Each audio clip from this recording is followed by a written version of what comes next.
Hey, welcome everybody to Spirituality Adventures. We're glad you're tuning into this episode. We are a viewer and listener supported podcast, so we really appreciate you listening, watching on YouTube. We really encourage you to subscribe to whatever platform you're using. If you're on YouTube, hit that subscribe button, or if you're on Apple or however you listen to a podcast, be sure and subscribe. We greatly appreciate it. Also, make comments if you like it and share it if you like it. We really need people to make comments and share the episodes that you like. And then also, if you're not already a supporter, we really would encourage you to go to spiritualityadventures.com and you can pick a tier, and we have bonus content for every type of giver. This is a nonprofit, so they're tax-deductible donations, but we do provide bonus content for those who are supporters. So be a part of the team, help support Spirituality Adventures, and we're so glad you're tuning into this episode. All right, welcome everybody to Spirituality Adventures. Thanks for tuning into this episode. I'm excited to introduce you to Tony Jones. If you don't already know him, many of you probably don't know him, at least that are listening and following what I do. But man, I've been wanting to interview Tony for some time now. He's an author of about a dozen books or so. The one that I was going to get him on here and interview him on was Did God Kill Jesus? And I loved this book, Tony. Oh, thanks. You did a great job on the research of that, man. But then you came out with this new book, The God of Wild Places. And oh my gosh, I loved it. And by the way, I don't actually have a hard copy. I listened to the audio driving out to Colorado, is my home away from home, where I love to climb and mountain bike and do all this stuff. And so, it just got me in the mood to get into the high mountains as I was traveling on the way. Great job on the audio too, by the way. So I thanks.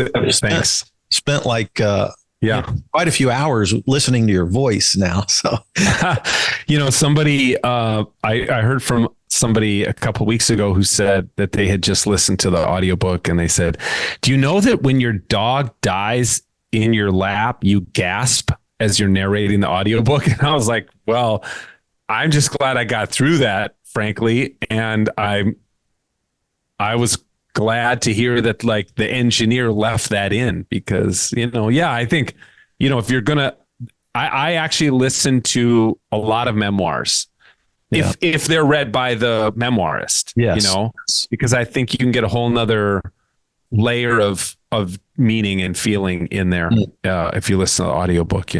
Yeah. So, but listening to an audiobook, like I've also listened to some podcast interviews with you. So how when you don't have with the way my brain works, when things come in audio wise, some of the things that I know about you may have come from your book or from a podcast. Yes. But anyway, thank you so much. Tony was a big part of the emerging church movement with Doug Pagitt and oh my gosh, Brian McLaren. And this is kind of, my joke was that I tried to get into that movement, but I was too old. About 25 years ago, I was too old, So anyways, that's my joke to Doug Pagitt. But I am now like re-entering into that world as a prodigal pastor, I call myself now. And so Tony has had such a huge influence on so many lives. Thank you, Tony, for being on Spirituality Adventures. And I appreciate the invitation for sure. So my gosh, let's start, just give a little bit of your background, your origin story, like just for people who don't know you. Where did you grow up? Yeah. Tell us a little bit about your faith background and how you got into pastoring, and maybe a little of your personal life too, family and stuff like that. Yeah. I grew up in Minnesota. I grew up about 2 blocks from where I'm sitting right now. My mom still lives in the house I grew up in. She's an 81-year-old widow, and I, help her out quite a bit. And she really wants to stay in her house and not go to an assisted living kind of place. So we're very tight family, all lives in the Twin Cities area. And I was really enamored by the church as a kid. I mean, my calling, as I recount in the book, my calling to the ministry kind of came out of my mouth for the first time in 7th grade, as I was tapped to give the offertory prayer on Youth Sunday, and told my youth pastor I want to be a minister when I grow up. That's what we didn't call them pastors; we called them ministers at my church growing up, which betrays a little bit that it was more of a mainline context than evangelical. I mean, there were some evangelical strains in the church I grew up in, like the youth pastor, we called him a youth minister, and he was kind of like a young lifey type of guy and had gone to Bethel. But our senior minister had gone to Union in New York City. That's a very progressive seminary, more now than it was then, but had gone to Harvard undergrad and was, I grew up in a Congregationalist church, which is, a lot of people don't know what Congregationalism is. It's what the Pilgrims were. And it's a lot like, if you know Presbyterians, the black Geneva gown on Sunday, a choir in the choir loft, a big organ, a liturgy that kind of follows the same pattern every week. No raising hands and no speaking in tongues and no, even the pastoral prayer every Sunday was written out, So that's the kind of place I grew up in, and really early on was tapped as a leader. I mean, tapped as a leader, and also kind of insinuated myself into that church as a leader, and started teaching Sunday school. And, when I was in high school, I was a counselor for the junior high kids, and I started counseling at church camp, and really, really loved all of it. And so that was my trajectory for sure. And I went to college on the East Coast, and was planning, all along was really planning to go to seminary after I graduated. My first real speed bump in Christianity hit in my sophomore year in college, when I was kicked out of Campus Crusade for Christ for having an unteachable spirit. Is what they told me. Yeah. And having not grown up evangelical, like that wasn't a phrase I'd ever heard before. You know what I mean? Mainline Christians don't talk like that. You know what I mean? Yeah, I do. And so an unteachable spirit, like, what does that mean? But for him, that phrase, that my discipler at Campus Crusade, that phrase had meaning. And for me, it just seemed like an insult, and it was because I had come from a church where, first of all, we had women pastors. And so I get into Crusade, and there's this like only a certain level after which women can't rise, above which women can't rise. And all the staff went to churches where they didn't allow women pastors. So I was just like asking questions about that. Well, where do you get that? I grew up at a church with women pastors, Mm-hmm. And here's a fun, by the way, I went to Dartmouth College in New Hampshire. And then, here's one other funny college story, and then I'll keep moving the story along. But remember the books by Frank Peretti, This Present Darkness? Yeah. I bet you do. I was ready to fight all those demons, baby. Okay. Well, listen, man, I don't know if you remember, but there was a church where the demons got their power, and it was in the center of town. And it had a big steeple, and it had a lush red carpet down the center aisle. Churches are demonized. It had brass handles on the doors. It was my church, man. It was my church. And then, and the church where the angels got their power was this little Bible church on the outskirts of town, right? Yeah. And that's one of the ways it hit me, was like everyone in Campus Crusade was reading This Present Darkness. Yeah. And so I read it, and I'm like, did I grow up in a church that was full of demons?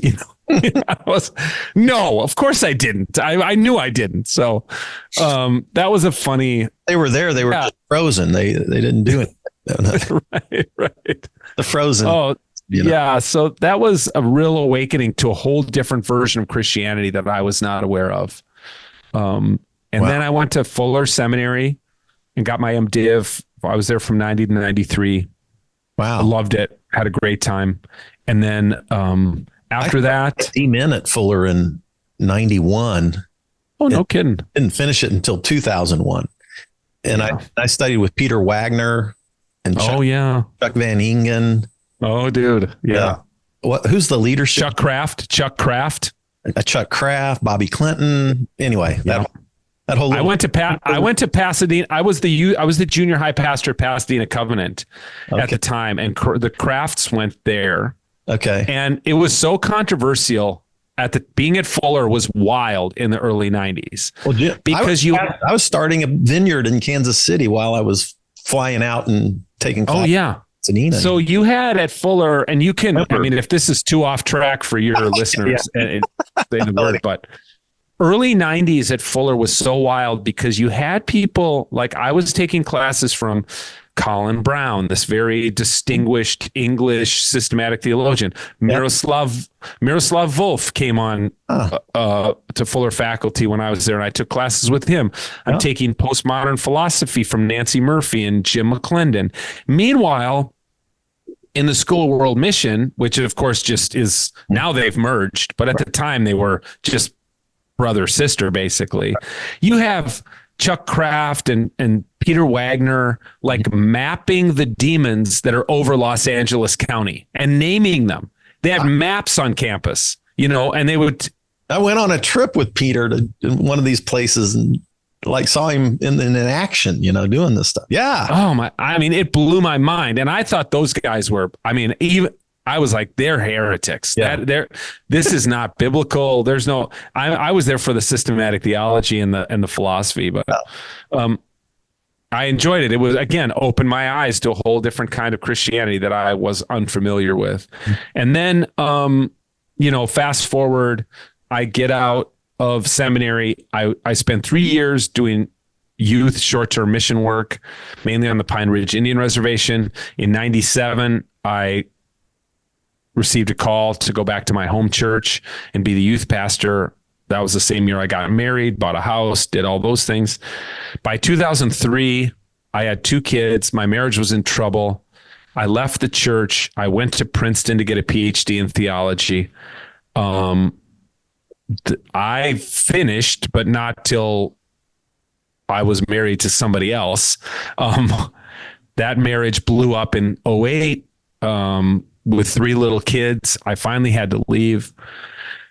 And, yes, you've already said it, so I don't need to recap it, but the emergent church movement was part of that time. So it was this crazy experience that maybe you also have experienced, where my professional life was absolutely clicking on all cylinders. I was killing it. I was getting on a plane every week. I was getting book contracts. People were whining and dining me. Meanwhile, my personal life was circling the drain, and I was living 2 lives, and I couldn't save my marriage. And when that blew up, sound familiar? My career also blew up. Mm-hmm. Yeah. Yeah. No. And it really hit me twice, because in 2008 and 2009, I got divorced, and I kind of survived that, honestly. But then in 2015, when that last book came out, Did God Kill Jesus? I was also in the middle of a custody fight, and I ended up getting custody, but my ex-wife posted a bunch of lies about me on the internet that basically destroyed what was left of my career. So I was totally I didn't know that world that you were going through, but my world was, I was public, my church was growing every year. I've got one of the largest churches in Kansas City. People return my phone calls. Yeah. Now they don't, by the way, but I know the feeling. Yeah. But, anyway, no, my personal life, my marriage was never healthy, honestly. And I was married for 37 years. Oh, dang. I made it 12 and a half or something, a year, and was engaged a year before that even. Wow. And nobody knew that. I knew it. My counselor knew it, but even my closest friends, I didn't really talk about it much, because I always tried to honor my wife and stuff. And and I screwed up, but I was also battling insomnia. Everybody knows this. And I ended up getting addicted to Xanax and alcohol, trying to deal with my insomnia.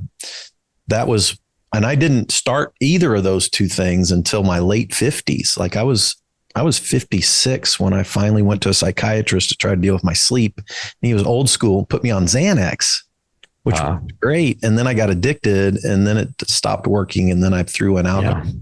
I did Xanax and alcohol every night for 2.5 years, ended up being unfaithful, I confessed everything to my board. And then my wife was the first person I told about the affair that I'd had for like a year. And then I got sent to rehab for 120 days.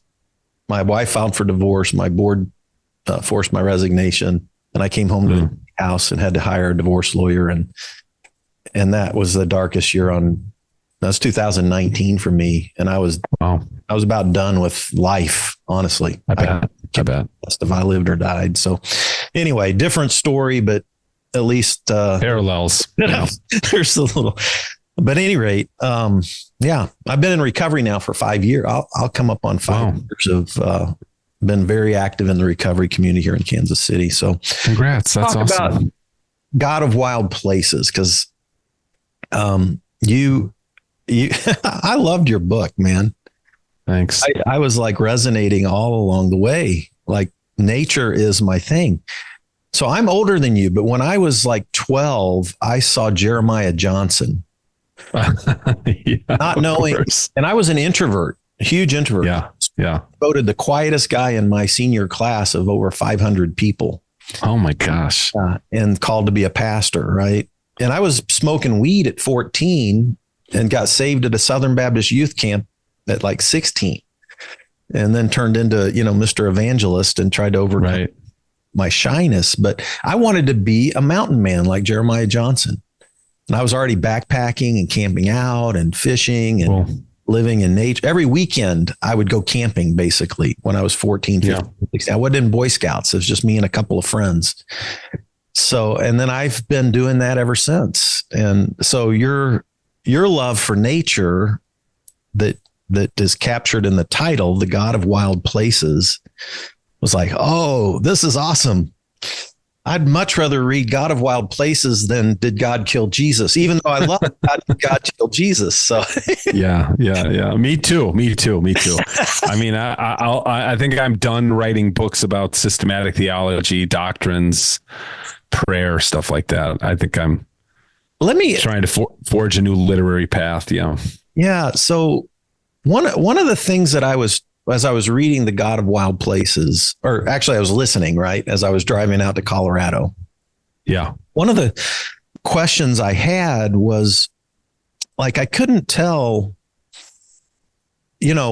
where, like, so since I don't know you very well, and this is our first conversation, you were started in a more progressive Christian theology, right? Yeah. Mainline world. But then you interacted with the evangelical world. But then you got into the emergent church world, which was kind of evangelical-ish, but moving toward progressive church, right? Almost like evangelical version of mainline churches. Is that I'm saying, the question that I want to get to is, was there some point along the way where you were actually like questioned everything, including even the existence of God? That's what I'm wondering. When I was reading the book, like, cause I actually questioned the existence of God in my darkest time. Like I literally an atheist. I didn't like say I was an atheist. I would just say I felt like one, and it felt like that. And then I had enough. I was always believed in an old earth, an old universe. I've never been a new earth guy. I've always believed in theistic evolution, so I had plenty of fuel to toss onto all my questions, doubts, and disbelief that I experienced.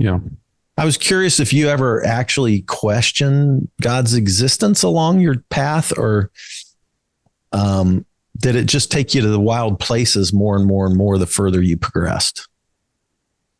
Well, I'd say that in the emergent movement, yes, it was a little bit like my experience in Campus Crusade and my experience at Fuller Seminary, where and then in the emerging church movement, where I was the most progressive or one of the most progressive persons in that cohort of people, because they were all coming out of evangelicalism. So they had different baggage than I had, you know.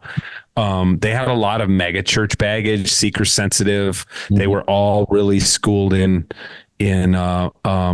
Rick Warren and Bill Hybels and that was what they were coming out of. Right.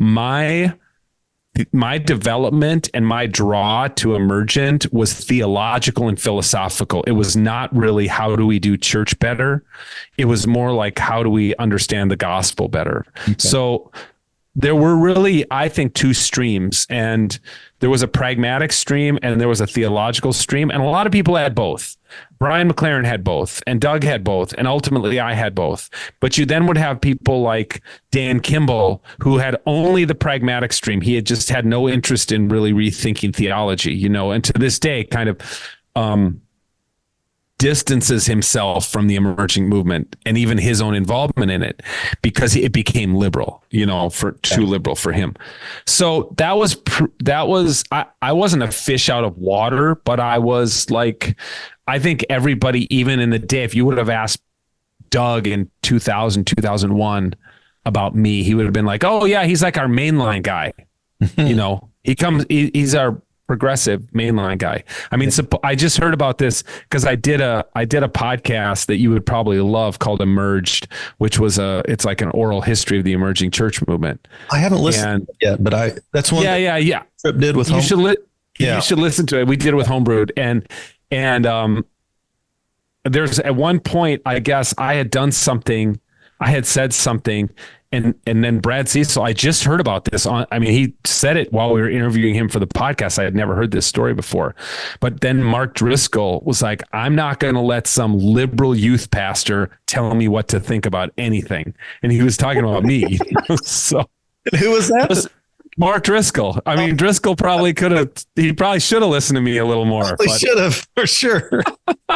Anyway, Fred, I questioning God's existence is a regular part of my life to this day. It has been for a long time. Yeah. I can't say with certainty that God exists. I think God does exist in some form. I continue to have a great affinity for and affection for Jesus of Nazareth. I think that his life, as recounted in the Gospels, and the effect that he had on the early Christians was astounding.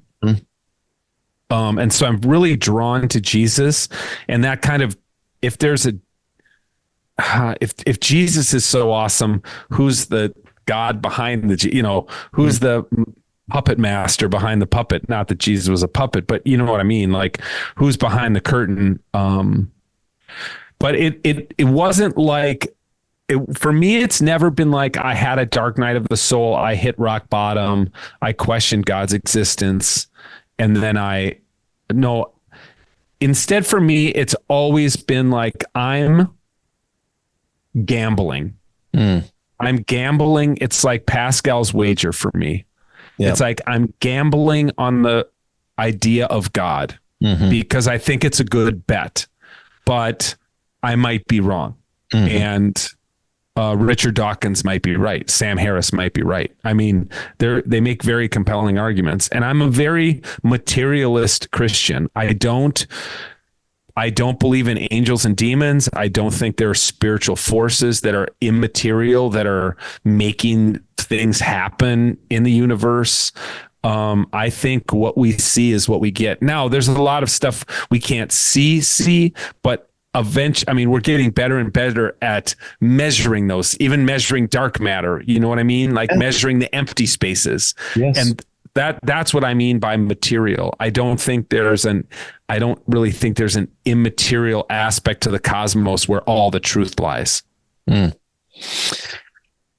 Yeah. So By the way, folks, if you love hunting, which, I'm grew up in Missouri, dude, like, Yeah. there's a lot of hunters. Like I had guys that would Yeah. go out hunting before church on Sunday morning in their camo and then have a dead deer or turkey or something in the back of their truck. Oh, yeah. Church and then go home and clean it or clean it. I've done that. I've done that and preached. I've hunted and then gone to preach and preached in my hunting gear and then go back out hunting. Yes. So I've done cycling races on Saturday afternoon and then gone in and done a huggy baby wipe bath and then preached on Saturday night. So nice. Anyway, so read Tony's book, The God of Wild Places. If you love nature, if you love hunting, if you love the outdoors, you're going to love his, great ink, just great writing, great metaphors, Thanks. great stories. It stoked my love for nature all over again. You know what I mean? Just reading nature literature.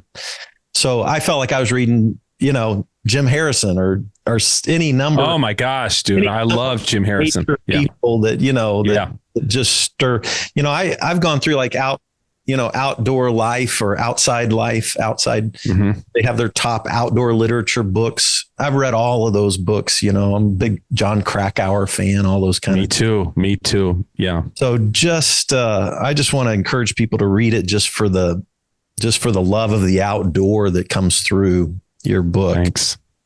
But here's what I want to dive into a little bit with you. Natural theology. Okay. Your last chapter on God in the book, you dive into natural theology and really what natural theology brings to us. Okay. Mm-hmm. And I want to talk a little bit about, peace. Number one, you talked about peace versus, our connection to phones and all that electronic world versus nature. And then you talked about failure, death, and predation are all the way through your book. Mm-hmm. That's a theme, like death and life, death and resurrection, if you want to use it as a metaphor. Right. But like, here's a thought I've had, because today I like to say, hey, if there's a God, then the really only God I can really love and believe in is an uncontrolling God of love. And I would definitely fall in the panentheist category. Mm-hmm. When I read Braiding Sweetgrass, have you read that? Yeah. I was really compelled to become a pantheist after reading that. It was so beautiful, Yeah. What a beautiful book. Another book that stoked my love for nature. And I grew up loving indigenous indigenous peoples. I took Indian guides in YMCA instead of Boy Scouts. Same. So I fell in love with that world. But, my thought, Tony, is that really all theology is natural theology. And the reason I say that is because if you look at the revealed religions or that claim to be revealed, I mean, then you get into exclusivity, like really fast, right? You get into dogma statements about God and advanced theology statements about God. Why? Because God gave me this plate of tablets on the mountain. Yeah.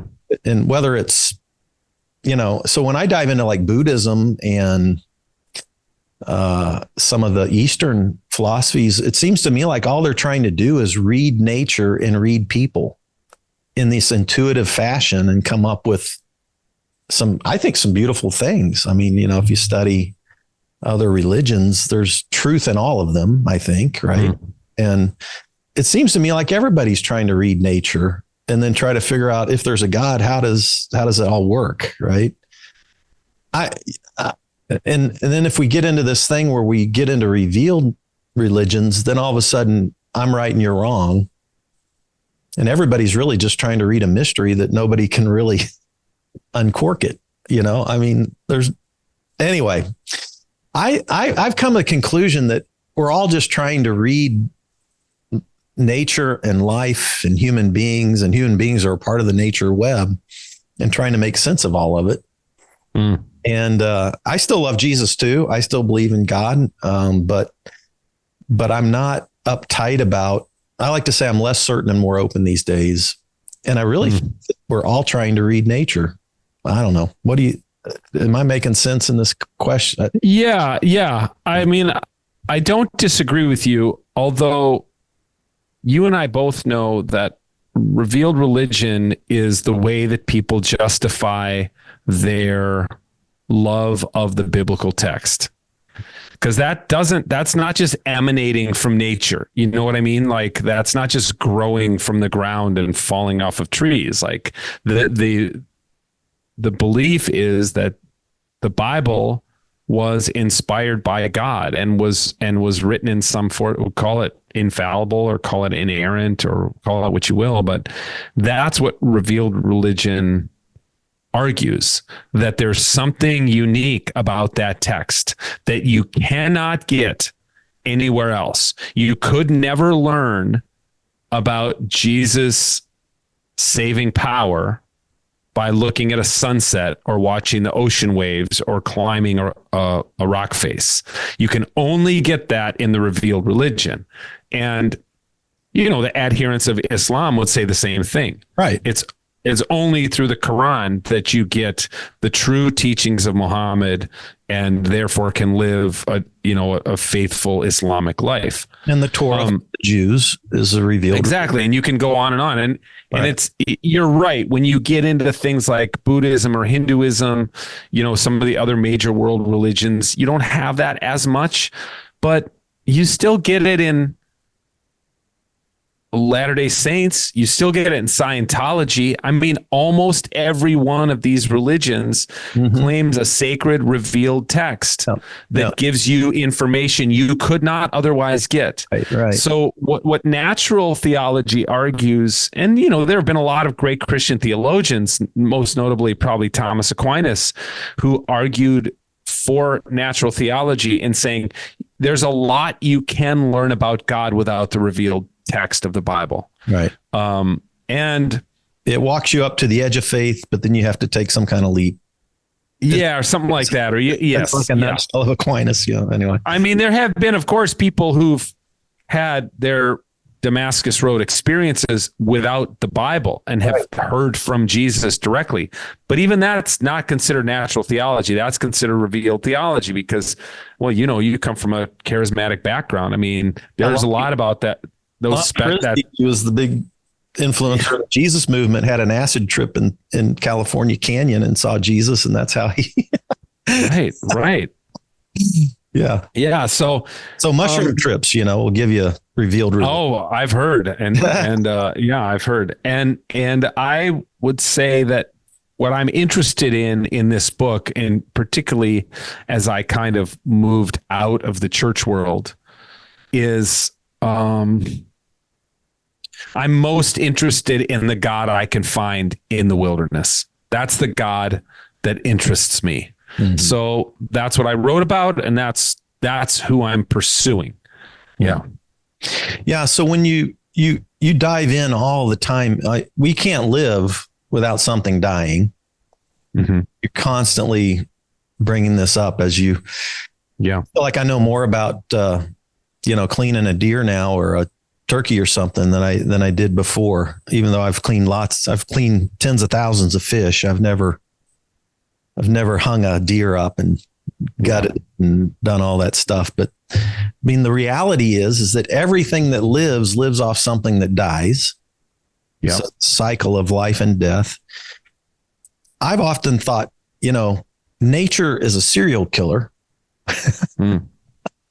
Right? I mean, yeah, well, I mean, it's brutal. It's brutal, right? And yeah. And then at the same time, nature is the most beautiful thing that I know of. I don't think they're not. I mean, beauty and savagery are not mutually exclusive. So what struggled with me through the years is like, is there such a thing as evil? There's certainly injustice, right? I mean, people that mistreat other people and stuff like that. But at the very core of nature, is there something evil? I've asked Tom Ward this question too, right? If you dial it all the way back to the beginning of mind and matter, right? If there's something more than matter, there's something there that's mind and matter and spirit or something. Like, where in the hell do you get evil from? Like, if there's no, and then, of course, Tom and the process guys talk about, well, everything has agency of some sort. And so everything, even a rock, can contribute, I guess, to some sort of agency that pushes creation toward something good or something less good. This is an interesting puzzle to me. I've read it. I've thought about it from the Buddhist side of things, the yin yang. I've thought about it from just an atheist perspective. I've thought about it from a Christian perspective. When you dive into this death and life and what all of us, even people who are vegans, exist because something has to die, right? I mean, there's no way you can get around it. I mean, you can go on YouTube today. There was just a 3-hour and 15-minute debate I did with a Christian vegan was just released today. And if you really want to torture yourself, you can watch all 3 hours and 15 minutes of it. Yeah, it was a crazy experience, kind of a mind-boggling experience. Look, I don't think it's evil. Do you see what's that? Do you see evil as some sort of? Do you even believe in evil? Here's what I think. I do not think it's evil when a wolf eats a deer. Yeah. I do not think it's evil when a killer whale eats a tuna. Right. I think that human beings are the only moral animals. We're the only rational, moral animals. Mm-hmm. And so we're the only ones for whom evil even makes sense. I mean, we in some ways, we made up evil or it was given to us by God. It doesn't really matter if we made up the 10 commandments or if God delivered the 10 commandments. Doesn't really matter. For the point is, they existed in other forms way before Moses. Well, my point is that there's no parallel construction of morality for any other species on this planet other than human beings. Okay. Apes don't have a moral code on tablets that they have to follow. You know what I mean? Mm-hmm. Dogs don't. Only we do. So, I mean, that human beings are unique in the creation. And I think among the aspects of uniqueness that we carry with us are this kind of moral understanding of good and evil. But it's also very, it's very tricky and it's very nuanced and it's very complex because is it evil for us to kill other animals and eat them? Well, we've been doing that as human beings for 100,000 years. But if you go look at the comments on that YouTube channel where me debating that Christian vegan, I mean, I just looked, I'm not going to read the comments anymore because I was just getting destroyed. I mean, everyone thinks I'm a terrible, evil person because I kill animals and eat them. So like all the vegans have come out to say, well, but of course they're not being honest because vegans are responsible for the death of all sorts of critters. I mean, whether it's they're driving down their suburban street and drive over a squirrel or the critters that are extirpated when their fields are plowed so that they can have the vegetables that they want to eat and the grains that they want to eat. You know, like that's what we human beings do is we move, we extirpate critters to make so there can be more human beings. Yeah. So I do think there is such a thing as evil. And I do think that our ancient ancestors understood that. And that's why they codified things into laws. I mean, yeah, of course you can go back even before the Old Testament, but it wasn't just in ancient Near Eastern cultures, but I mean, you see it in the writings of Aristotle, and in Plato, they're struggling with these same issues. So these are issues that human beings have dealt with for a long time. So to the point of the book of me killing animals. I just said to myself going into the book, I am going to be honest about this. I'm going to be honest about the fact that I eat meat, and therefore I'm implicated in the death of animals. You want to call that the murder of animals? I don't really care. Just don't say I'm harvesting animals, because I'm not going to use any euphemisms for it. And it's funny because you were at Theology Beer Camp last year, and I started my talk by talking about killing a duck, and with my hands in front of my kids. And I was very graphic about it. And people got up and walked out and left the conference and never came back. Wow. Because a lot of people just don't want to face that reality that all of us who eat meat, and that's 85% of the people on this planet eat meat. Mm-hmm. So we're all implicated in the deaths of animals. Yeah. Is that evil? I personally do not think that's evil. Right. Nor did the indigenous peoples think it was evil. Nor did the ancient Jews, the Israelites. They didn't either. Nobody. They had a lot of laws around it. Yeah. Like there are all sorts of dietary laws, and there are in other religions as well. There are dietary laws, because they sacred kill. They took the responsibility of the kill very seriously. And as you know from the book, I kind of that it wasn't. It was a sacred thing. Man, it was people like you and me. It was the clergy class of people who did the butchering. That's right. Back in the day, 10,000 years ago, 5,000 years ago, it was the priestly class who killed the animals. That's how sacred it was. That we're going to have our basically, for all intents and purposes, our pastors be our butchers. I mean, think of that. Most pastors these days, Pastors is what I like to say. Pastors have soft hands. All the pastors I know have real soft hands. No calluses. From mountain. You do rock climbing. No blood under their fingernails. You know what I mean? Yeah. But you go back 5,000 years, and those priests, man, they had a sharp knife in their belt. That was part of their deal. Yeah, definitely. I took my whole staff out fishing one time, and I had some staff who'd never fished, never killed anything, We caught, all of them caught fish. It was great. And then, one of the guys, we were going to just catch and release. And then one of the guys said, man, I'll take those fish home. And I said, okay. So I just cleaned them right on the dock, Yeah.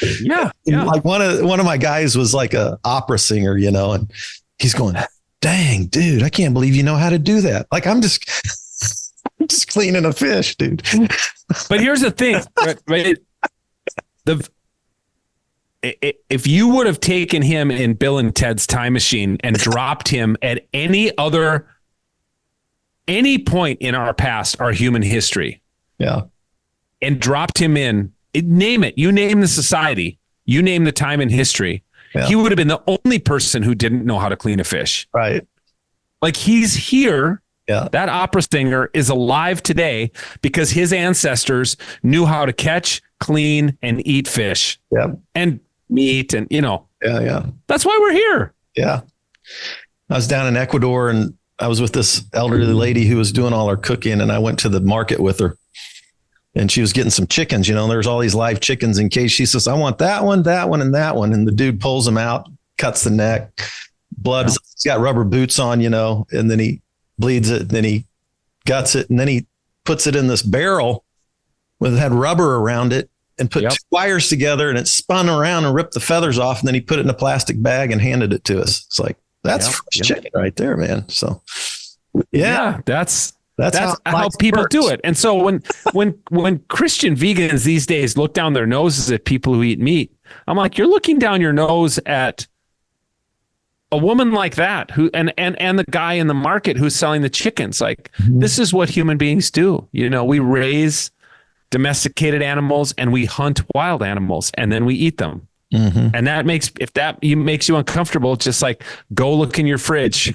because it's full of ground beef and chicken breasts and cans of tuna.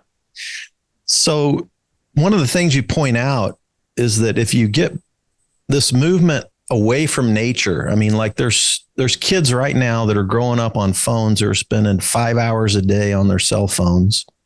They don't play outside. They play video games. They're afraid of bugs. They don't, I mean, like they have no experience in nature. Yeah. You bring out a point. One of the things you get from moving your life, your sacred life back to nature. Okay. Whatever religion you're from, let's just say move it back to nature. You talk about one is peace. Talk about peace real quick. What do you mean? How do we find peace in nature? PEACE. Yeah. Well, that chapter is really about how I found peace in nature in the midst of a lot of strife that was, I think, here's the deal. And you've experienced this a little bit, but I had kids, so it was that much more complex getting divorced and then having a custody fight. I was locked in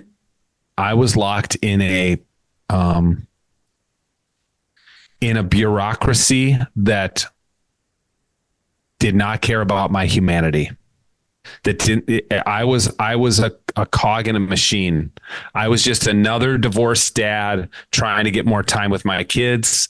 Like every 30 minutes, there's another dad in the court on the docket. Right after me, another dad was going to come in and ask for more time with his kids. And after that, another dad. It just goes on and on. It's like a Franz Kafka novel, the family court system in a big metropolitan area like Kansas City or Minneapolis.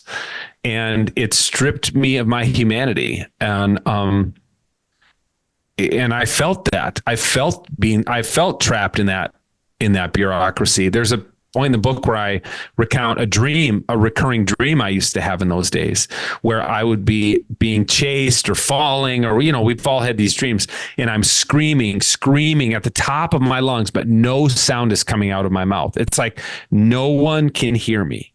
I felt completely alone, even though I was surrounded by people. I live in this big metropolitan area. I'm going to court. I'm sitting in a waiting room. There's people all around me. I'm surrounded by people, and yet I feel no one can hear me. I'm all alone, which is a crazy feeling, And then when I went outside, when I went outdoors, and when I ventured away from the Twin Cities into these wild places, the Boundary Waters, are off on a hunt, sitting in a deer stand. I'm alone, but suddenly I don't feel lonely. Mm-hmm. I don't feel alone. Even though I'm like physically alone, I feel like I'm a part of something. Mm-hmm. And that's this web of creation, maybe what you feel when you're biking or when you're climbing a mountain or something like that. So I found peace in wild places, the places that, frankly, like you said, are very intimidating to a lot of people these days, because we live very comfortable lives. We like our air conditioning. We don't like to get bitten by mosquitoes, and it's becoming harder. I mean, I think that's a natural evolutionary trait that we seek after comfort and safety, mm-hmm. but we're losing something by never exposing ourselves to discomfort and risk. Mm-hmm. Yeah, man. So spirituality adventures, I was like, when I started 3 years ago, I was just like, that's what I've always been into, is adventures, and particularly outdoor adventures. Right. But for me, even the whole trying to figure God out is an adventure, or not figuring God out is an adventure, failure was another of your big points, in how life exists because of death and because of failure, and because of, predators, right? Well, let's just talk about your life and my life. I mean, both of our lives are marked by significant public failures at marriage, right? And what has grown for you? I know what's grown for me out of that failure is I'm a better dad. I'm a better human being. I'm a way better spouse second time around. So that failure, there's a lot of imagery in the book about, in the compost of a dead tree grows, that as that tree is decaying, if you get down on your hands and knees and dig around on a dead tree that's kind of, falls apart in your fingers, it's full of millions of insects, and there's moss and mushrooms growing in there, and maybe a little squirrel or a chipmunk has made a little house in there. And then you see the shoots of a new tree growing up from the composting humus of the old tree. Like this is, I think, part and parcel of the planet Earth that we live on. Is this new life comes out of the compost of the old.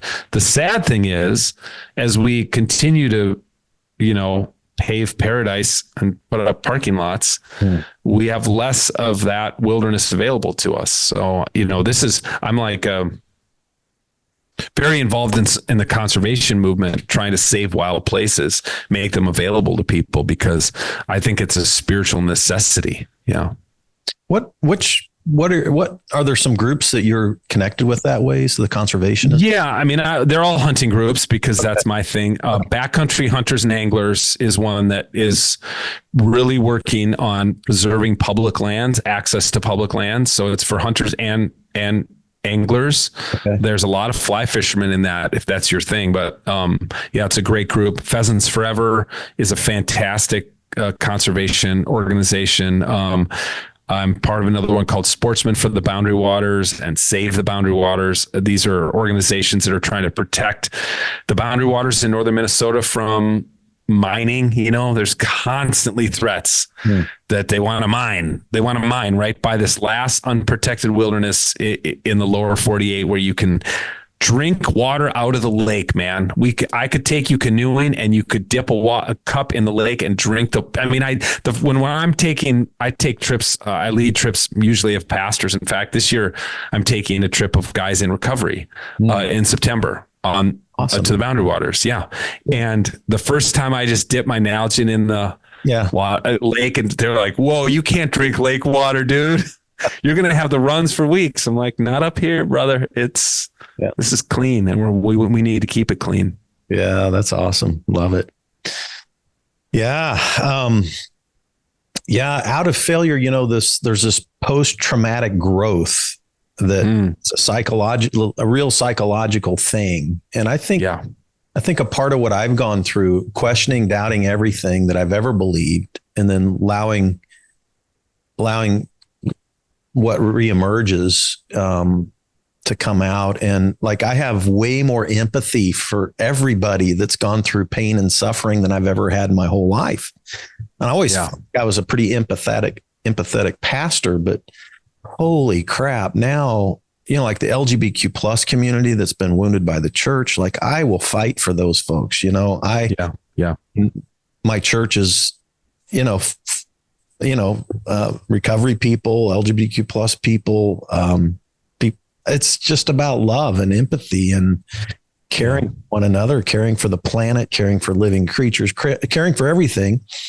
And I'm not anti hunting either, so yeah. I think it's the death and life and cycle of everything that goes on. In fact, I was fishing up north with a buddy of mine who was a smoke jumper for 33 years for the Forest Service.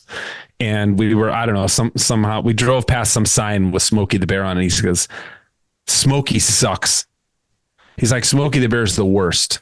We need forests to burn because it's disturbances in forest that causes new growth. And I think that's just such a great metaphor for life. Like for so many years, we suppressed forest fires. And he's like, no, we need to have prescribed fires. We need to let these fires burn like they have for millennia.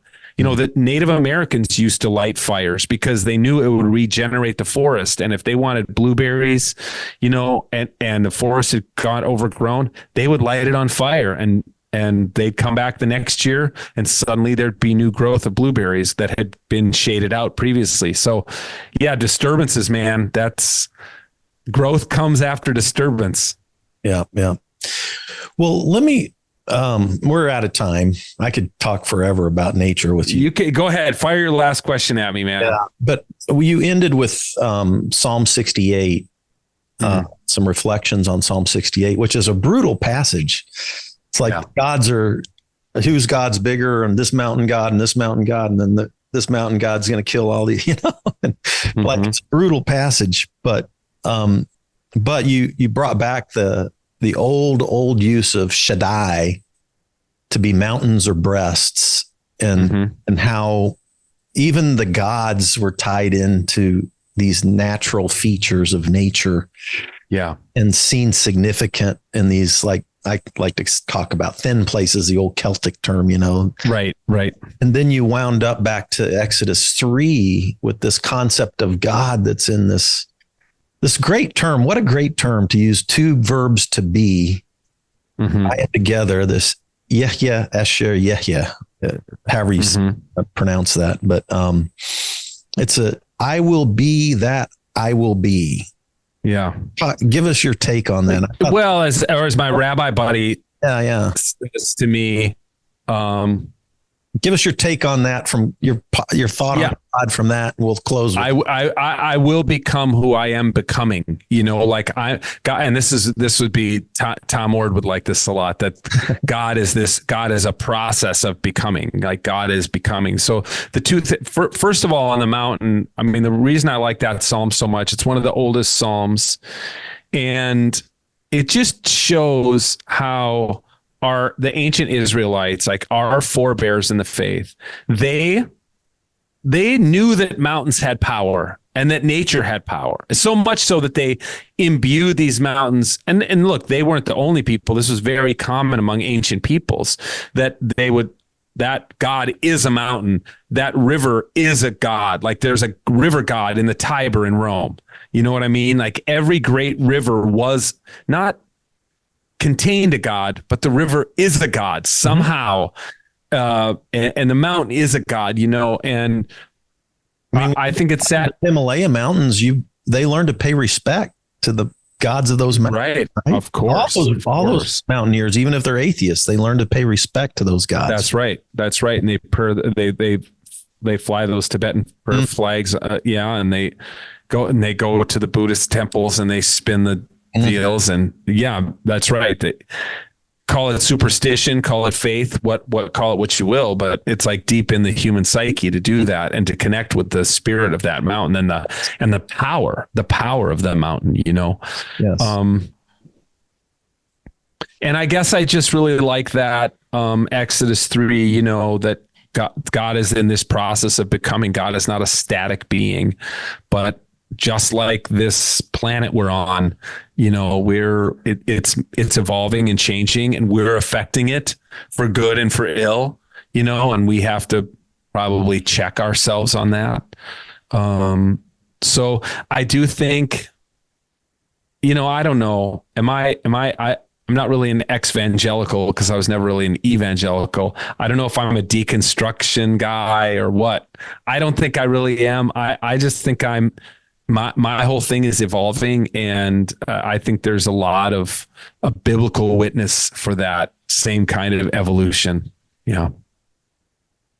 I'm with you.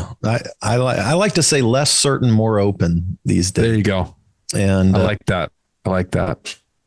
And love is the guide for me always. Double down on the love wherever it's at. But good. But death is a part of life, man.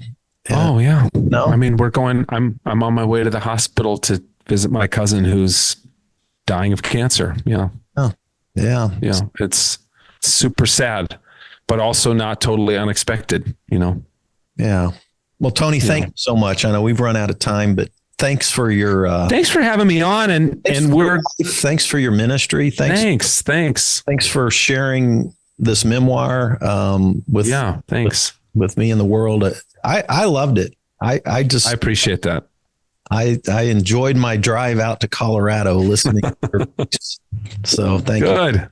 And let's we'll have a beer. Well, you won't have a beer. You can have a coffee while I have a beer at beer camp. That's right. But, I'll do and any of your listeners too. It's such a fun time. It's really going to be a great gathering this year. I'm going to take my mountain bike, try to find some other people to ride with me. Good.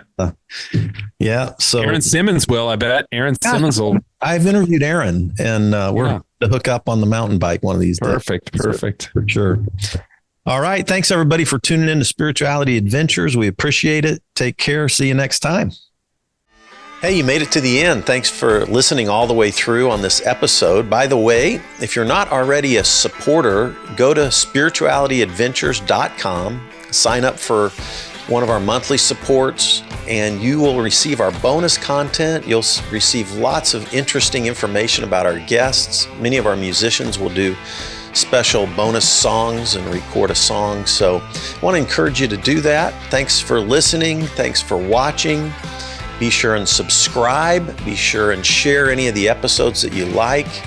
And be sure and make comments if you like them as well. This helps us get Spirituality Adventures out there to more listeners, more watchers. So whatever platform you're using, subscribe, like, share, make comments, and go to our website, sign up for our team, and be a part of the team support. Thank you so much, and we'll see you next time.